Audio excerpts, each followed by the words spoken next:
Assalamualaikum warahmatullahi wabarakatuh.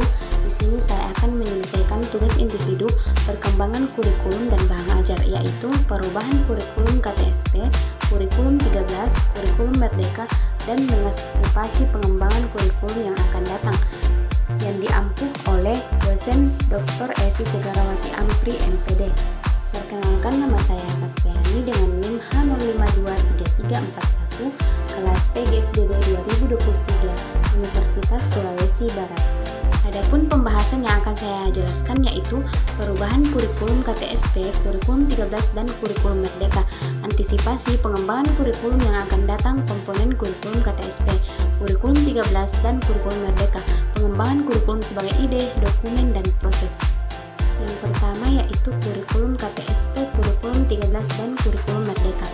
Kurikulum tingkat satuan pendidikan sebagai perwujudan dari kurikulum pendidikan dasar dan menengah dikembangkan sesuai dengan relevasiasi oleh setiap kelompok atau satuan pendidikan dan komite sekolah atau madrasah di bawah koordinasi dan supervisi Dinas Pendidikan atau kantor Departemen Agama Kabupaten Kota untuk pendidikan dasar dan provinsi untuk pendidikan menengah berpedoman pada standar isi dan standar kompetisi lulusan serta paduan penyusunan kurikulum yang disusun oleh BSNP. Yang kedua yaitu antisipasi pengembangan kurikulum yang akan datang. Pengembangan kurikulum merupakan proses yang dinamis dan terus beradaptasi dengan perubahan zaman. Untuk mengantisipasi perkembangan kurikulum yang akan datang, kita perlu mempertimbangkan beberapa faktor penting, yaitu perkembangan teknologi.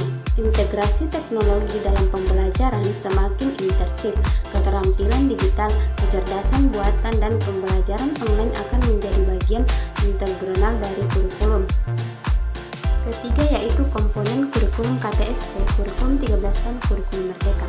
KTSP memberikan fleksibilitas yang cukup besar bagi satuan pendidikan dalam mengembangkan kurikulumnya sendiri. Komponen utama KTSP yaitu yang pertama tujuan pendidikan, di mana tujuan pendidikan ini menentukan tujuan pembelajaran yang ingin dicapai oleh suatu pendidikan.